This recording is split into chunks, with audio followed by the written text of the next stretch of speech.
we'll go ahead and start a breakdown for UFC on FX4, Guida versus Maynard here on Organic Dope. The first fight on the main card. Ross Pearson, 13-5, got a 5-2 record in the UFC versus Cub Swanson, 16-5, 1-1 in the UFC. Both coming off wins. Both seem to be scrappers. Might just come down to who's tougher. I'm not sure. Dan? I got Ross Pearson. I mean, he's 5-2 in the UFC.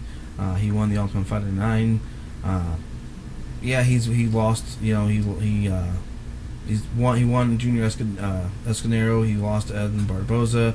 Beat Spencer Fisher. Lost to Cole Miller, but he beat Dennis Seaver, Aaron Riley, Andrew Winter to win stuff, and he's a finisher. I mean, he gets a lot of, not a finisher, but all of his decisions have been unanimous except for one. He had one split decision. Everything else has all been unanimous. I think he's just going to win. You look at Cub Swanson. He lost to Jose Alzo in 8 seconds to a double flying knee.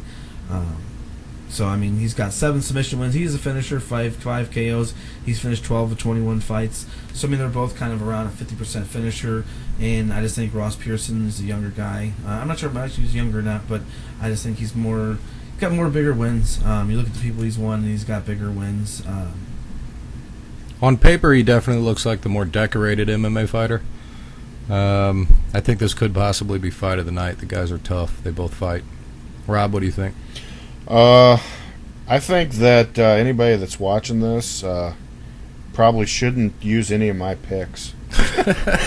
That's what I think. I mean, I got less than a 50% win ratio. 41? So I mean, 41%. Yeah. So I mean, I could probably done better just by flipping a coin on every fight. So I'm picking Cub Swanson. So more than likely, you should probably not pick that. But I looked at both their records, and they basically been going back and forth, win loss in the UFC. I mean, or last 4 fights or so. Cub Swanson has more finishes recently, and Ross Pearson has more decisions. So I'm going to pick Cub Swanson because I think he's got a better chance at winning by a finish than Ross Pearson does. And I've never really been too high on Ross Pearson, even from the Ultimate Fighter. Even when he won, I wasn't really too high on him. Pearson has had 2 fight of the nights, one in a loss and one in a win. So, and the loss was a split decision, fight of the night. So I mean, it's a close fight. And then he had fight of the night when he beat Dennis Seaver in a unanimous decision. So I mean, the guy's got some big. I mean, Dennis Seaver. They really like Dennis Seaver. He's been fighting a lot lately. I like Dennis Seaver too, honestly. You know, he beat him. He lost to Cole Miller. He lost to Edmund Barboza. I mean, those are tough guys. I mean, he's lost to some really tough guys. And he's lost, decisions. So I mean, he won all 3 rounds. One of them was a fight of the night, and I just feel Ross Pearson's just a better overall fighter. I'm going to have to agree and say he takes it by decision. I think so Nobody too. gets finished. They're both too tough. We also have Brian Ebersol, 49-14, 3-0 in the UFC versus TJ Waldberger, 15-6, 3-1 in the UFC. And to clear up any confusion, this is Brian Ebersol, not Jacob Volkman. Okay. Yeah, Brian Ebersol has an arrow on his chest. No, this is the guy that threatened Obama, right? The guy that threatened Obama, right? Yes. No, I know. It's the guy that with the arrow. Actually, he's at one point had a spade shaved in there. A spade? Yes, like a spade. Like a hoe? No, like a spade from like a card. Like a card, like the Ace of Spades. Like the Ace of Spades type shape. He's had the arrow, and then the last time he had a sponsorship on his chest. I can't remember who it was now. I can't really? remember. But it was like a sponsorship, like FX or UFC or something else shaved in there. So I hate when boxers he's do that. actually selling publicity on his chest hair now. I don't like that. I don't like when boxers put stamps on. I think it said tap out. Like their little square. Well, he's a tough guy, regardless of his chest hair. He's got a lot of experience. I think he's going to win. He's got tons of fights. He's on a 10-fight win streak, actually. He's very unorthodox. He's won 10 fights in a row now. Do you think it's anything like the mullet? Does he have to have the good chest hair to win the fight? No. He's got to have something. TJ Waldberger's only 24. Decent jiu-jitsu guy. Is real strong for his size. Do you think experience is going to be a factor? Yes, I do.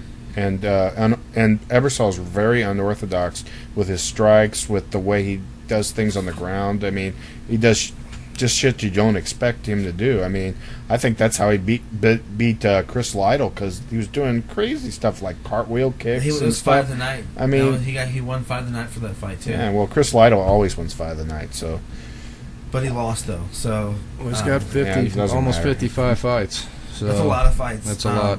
You know, he's on. Like I said, he hasn't lost against since a young guy. And he hasn't lost since 2008. So it's impressive. It's a long 5 time. years, 10-fight win streak. He's beat Claude Patrick, Dennis Hallaman, Chris Lytle. So he's 3-0 in the UFC. And I just feel, I personally feel this could be fight of the night, because T.J. Wahlberger, he's fairly unknown, but he's won 6 of his last 7. He's 3-1 in the UFC.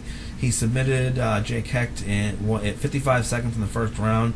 He beat Mike Stumpf with submission in round 1, which was also, I believe, a submission of the night.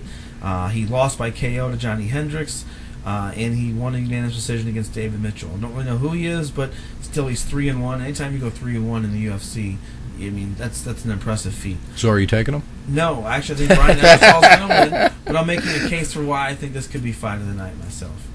Well, I think Ebersol weathers the early storm, wins in the late rounds. Experience is the key. I think he wins by submission. I'm not sure how, though. Following that, we have a trilogy. Yes. Maybe coming to an end. Spencer Sam Fisher. Stout, 17-7, 6-6 in the UFC versus Spencer Fisher, who's 24-8, 9-7 in the UFC. Fisher won their first fight by split decision. Stout won the second by unanimous decision. Both are coming off losses. Fisher, I believe, is coming off 3 straight losses, or no, 2 straight losses. Is it? So this would be his third. Fisher gets cut real easy. Do you think that plays a factor? I don't know if it's. I don't know if it's a play Not factor. going to stop it. But I look at it this way. Sam Stout, when they first fought 6 years ago, he was only 22 years old. He was still young. He lost a split decision, close fight. Spencer Fisher's 36, so he was 30 years old. He was already a veteran. He was already a man. You know what I mean? He wasn't a young kid still, 24 years old, or 22 years old. And Sam Stout's now won 4 of his last 6 fights. The last time they fought in 2007, Fisher beat him with a unanimous decision. And since then, Sam Stout's only been 5-5. Spencer Fisher's 4-5, lost his last 2. But I just feel Sam Stout in the third fight is going to take this fight. I don't think either one of these two guys are great fighters, but they put on good fights against each other. It's been a few years since they fought now, but Sam Stout, he's 28. He's coming into his prime age, and he's won, like I said, 4 of his last 6 fights, and I think he's gonna take this fight. Another decision? I think this is gonna be a finish for Sam Stout. I think it's gonna be in the third round, like a stoppage and TKO. I agree with TKO. I think Stout cuts Fisher, and then the UFC cuts Fisher. I can see that going right. What do you think, Rob? I think Spencer Fisher's past his prime. I think that every year he gets worse. He was better 5 years ago than he is now. I think Sam Stout's got good power in his hands, and I think that it may last a while, but I think you're right. I think it will be a finish, probably a TKO in the later rounds, late second round, third round. Not bad. Do you think we can get a finish in the main event? We got Gray Maynard, 10-1-1, 8-1-1 in the UFC, and Clay Guida, 29-12, and 9-6 in the UFC. Both tough guys for sure.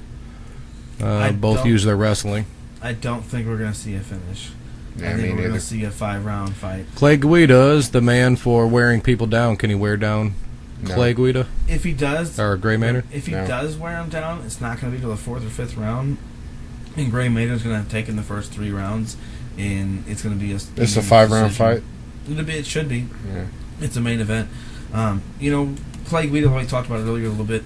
He thrives on taking people down, and Gray Maynard, he avoids the takedown 85%. His stats say 85% of the time he avoids the takedown, and he gets the takedown 40%. He is and Clay Guida's 40% on his takedowns. Yeah, his wrestling's not on par with Gray Maynard. He goes straight. He goes after those takedowns over and over, and I think if he gets finished, he could get finished by Gray Maynard.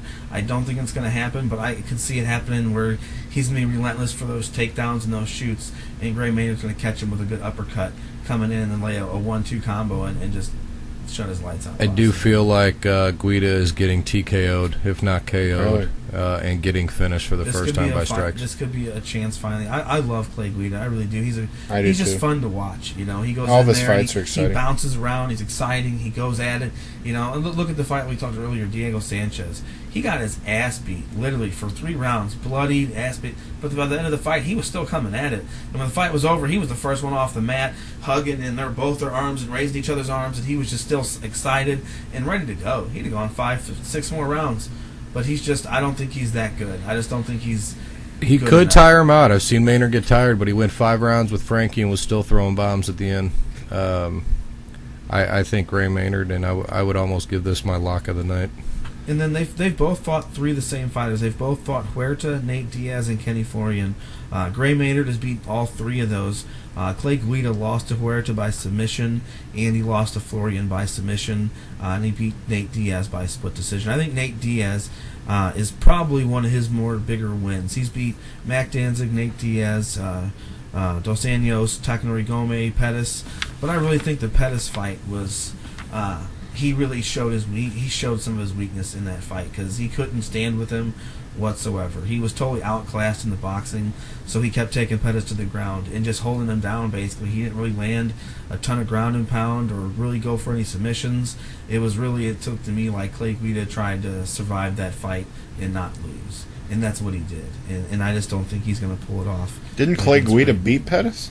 Yes, he did beat Pettis. That's what I thought. It was just. But he didn't do anything to him. Yeah, he didn't do anything. He took him down like literally 8 times in the fight, or 6 or 8 times. Yeah, but he's not going to take down Gray Maynard. And that's what I'm saying. So He's not going wrestling's to get gonna him be bad. down. He's not going to get him down, and Gray Maynard's going to pick him apart in the stand-up game, just like Pettis was doing. Because I think Gray Maynard and Pettis, Gray Maynard's a much better striker than Pettis. I mean, Maynard's 11-1-1 for a reason. I don't think that Clay Guida is going to get finished. I think it's going to go all 5 rounds, but I think that I wouldn't be surprised if Gray Maynard drops Guida several times in the first round. I mean, but like we were talking about the Diego Sanchez fight, Diego Sanchez kicked Guida right in the head. Guida went right down like he was knocked out, popped right back up, like he had a spring in his ass or something. I mean, that dude does not stay down. He's tough. He's really tough. He is. I think it'll go to decision. I really do like him a lot. Gray Maynard will win. Yep. I just don't think he has any. I don't think he really has a chance. I don't think he. I honestly don't think Clay Guida is going to win a round in this fight. If it goes 5 rounds, it could be a 50. Gray Maynard could still maybe have a chance of being the champion. He just can't fight Frankie Edgar. I mean, I still think he can. I mean, he's lost to him. Nobody once. wants to see that a 4th time. no, it's not going to happen. Well, there you have it. You heard it here. Pick Ray Maynard. It's going to win you some money. Good luck.